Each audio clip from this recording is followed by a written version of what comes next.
Hey, welcome back to Ontario Cryptids. Today we have 3 fantastic encounter stories from Oregon, USA. 2 of these stories have a similar theme, which you'll hear in just a minute. I would like to add that on Friday, PJ Maxx, Toby, and I had the pleasure to meet 2 of my subscribers, Karen and Greg, while hiking on my favorite trail. I'm going to use some of the video clips we took of our hike. Hope you guys enjoy. Oh, and Karen and Greg, thank you for an enjoyable morning. Oh yeah, if you're enjoying these encounter stories, then hit that like button and subscribe if you're new to my channel. Thank you to all of you who have subscribed and continue to show your support. Okay guys, you ready? Grab your favorite beverage, snack, and sit back and relax.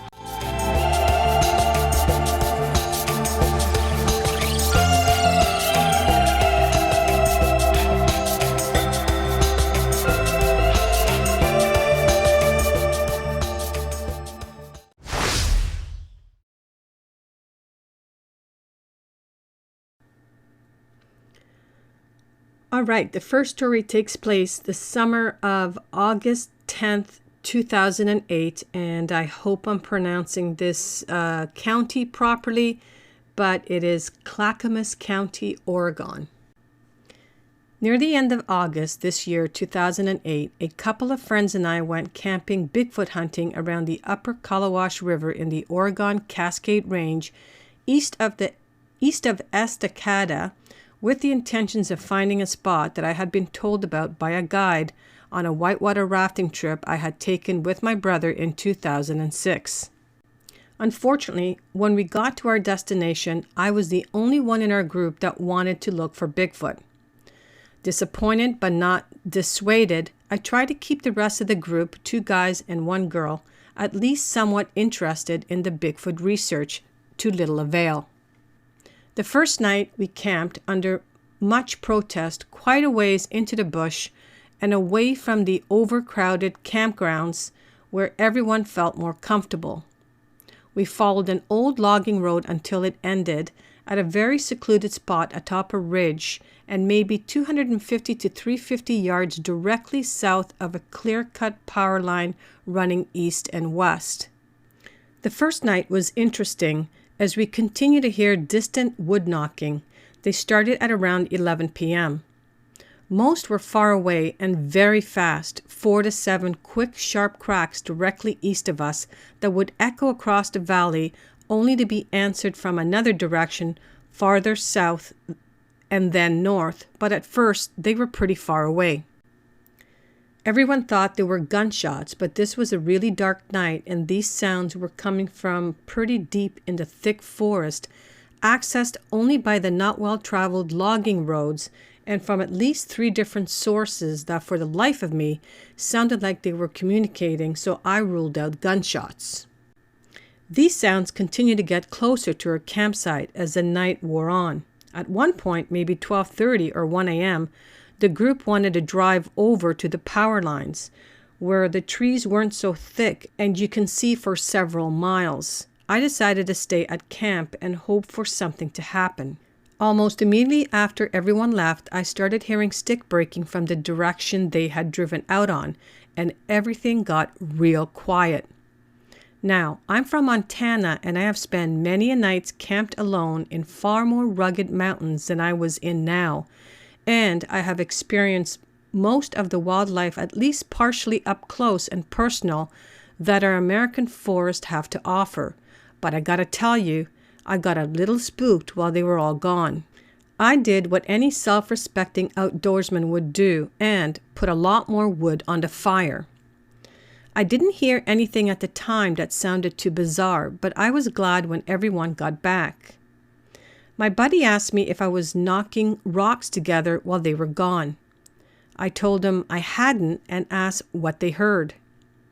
He said that they were out looking at the valley from the top of the road we came in on, about 250 to 350 yards away, and they all heard distinct knocking coming from the direction of our camp. He said it sounded like rock on rock. Later, after everyone had gone to their tents, I again decided to stay up. At around 3 a.m., I heard a low grumble with a huff, followed by what sounded like a lot of breath being pushed out, and very close to the fire, maybe 30 feet. At first, I thought it was a bird or something. Then, almost immediately, another answered the first from across the clearing we were camped in, directly behind me. I put my flashlight on when I heard the sound coming from behind me, and then it stopped. 10 minutes later, it would start up again. I don't know why I didn't get anyone else up to listen with me, but I didn't. This went on for about an hour, until the sun started to brighten the sky and I could see a lot better. I never heard walking or any more stick breaking, but those grunting noises were definitely close, and there were at least two of whatever was making them. It wasn't until on our way home that my buddy told me that he had heard the grunts too, and, I love this, he was too scared to get up and investigate. The next day we went looking for another campground. I didn't want to leave, but I was definitely the minority on this subject. As we were driving down, I believe it was FR 43, my buddy and I in his rig and his friend behind us in theirs saw something very big run across the road about 150 yards in front of us. It was dark brown and black and uniform in color and at least 8 feet to 9 feet tall and moving like a freight train. It was huge. We only saw it for maybe a second before it tore into the trees running from the right to left. My skeptical buddy looked at me and said, "Did you see that?" I had my video camera in my lap, but there was no way I could have gotten a shot of that thing. It was really moving. We stopped where we thought it crossed the road, and you could see quite clearly where something had come down the incline on the right side of the road. We didn't smell anything. We got out and I climbed a small incline that it had come down to investigate, and after 30 minutes or so, found a barefoot track 18 inches long and 7.5 feet wide, and I got it on video. We did have materials to cast a print, but since it was in the mossy ground that covers most of the Oregon forest, my buddy refused to cast a print, claiming that we wouldn't get anything from it. I was furious, but it was his stuff, and I learned the hard way to pack your own gear. Great story. I'm surprised that your buddies went along with going a little bit deeper and off track as far as campgrounds in the first place. So you're pretty lucky, fella. But I'm even more impressed that you actually had something happening around you. Like, what are the odds of a Bigfoot hunter who sounds like it's one of his first times looking for Bigfoot actually coming across something and maybe turning his skeptical friends into believers? Never know. Okay, now to story number 2.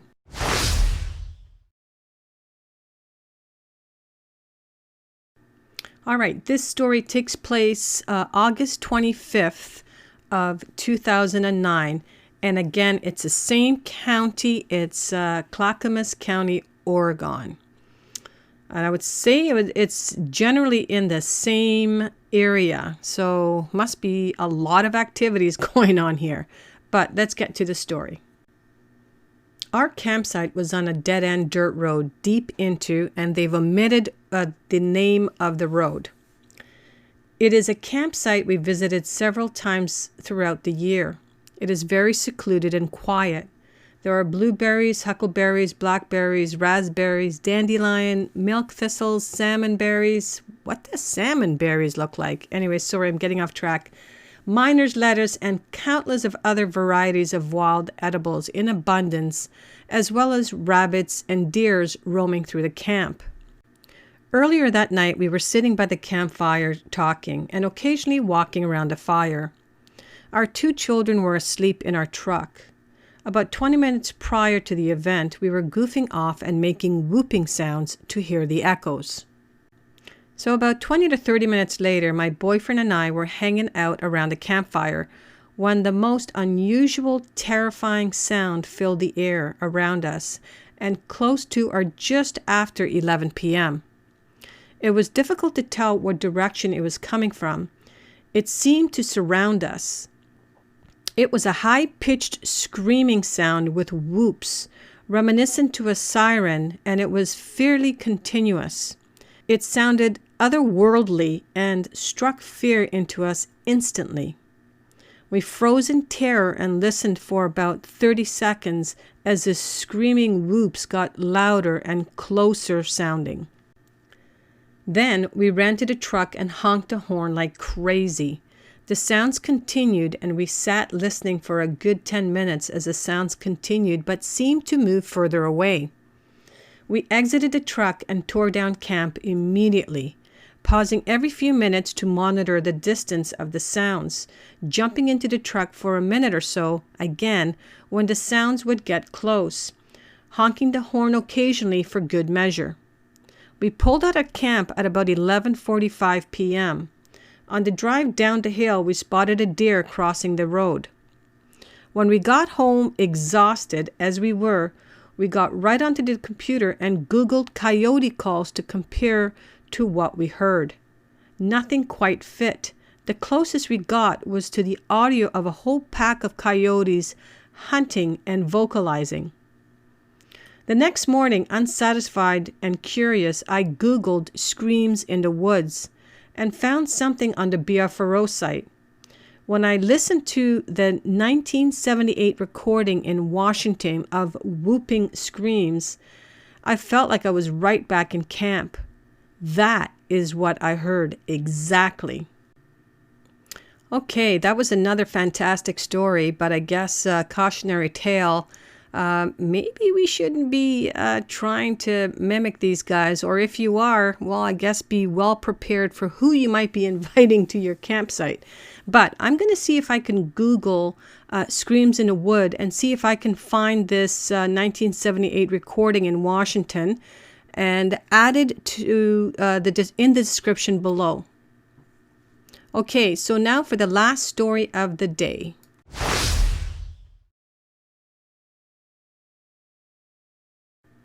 Okay, this last story takes place, it looks like a 3-day weekend, so it takes place on June 19th to the 22nd of 2004. Same county, guys. We're sticking to Clackamas County, but closer to a different town in Oregon. So here we go, guys. I was at a friend's house in the Colton area. It was around midnight when I noticed strange noises in the tree line approximately 100 yards from his house. These noises were bird-like in nature and seemed to be coming from 3 places, directly in front of the house and off to both sides and further away. These noises sounded like birds, but were only part of a bird call, and they seemed to be answering each other.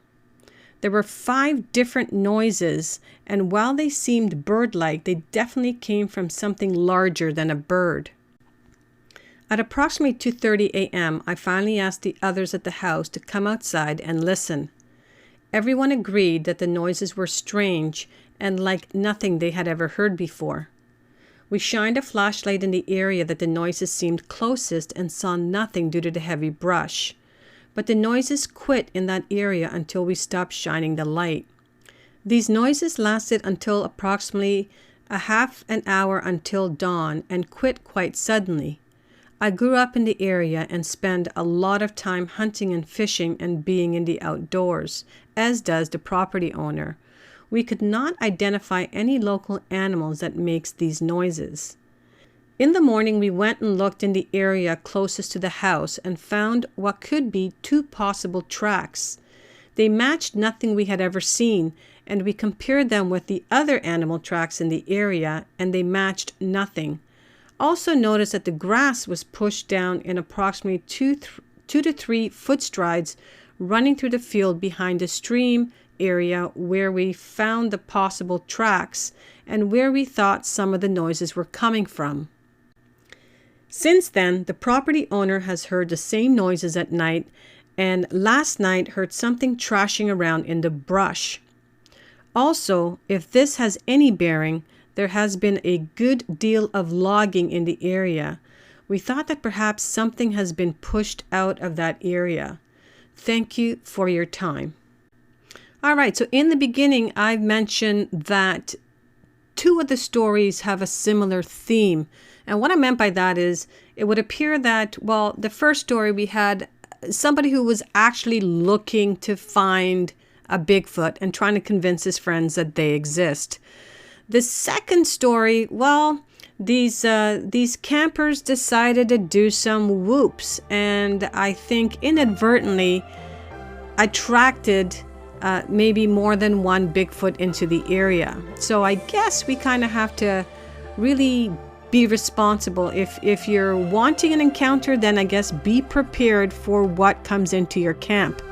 And the last one, I really enjoyed the fact that, you know, although this person lives in a wooded area, or parts of it is wooded, you kind of really have to remember that, you know, if you're in situations or living in situations like that, that you just never know who else is your neighbor, like who else is living down the road. And I don't mean in a house. So anyways, that's going to be a wrap today. I hope you guys enjoyed these 3 encounter stories. I can't wait to read your comments and your thoughts regarding these stories.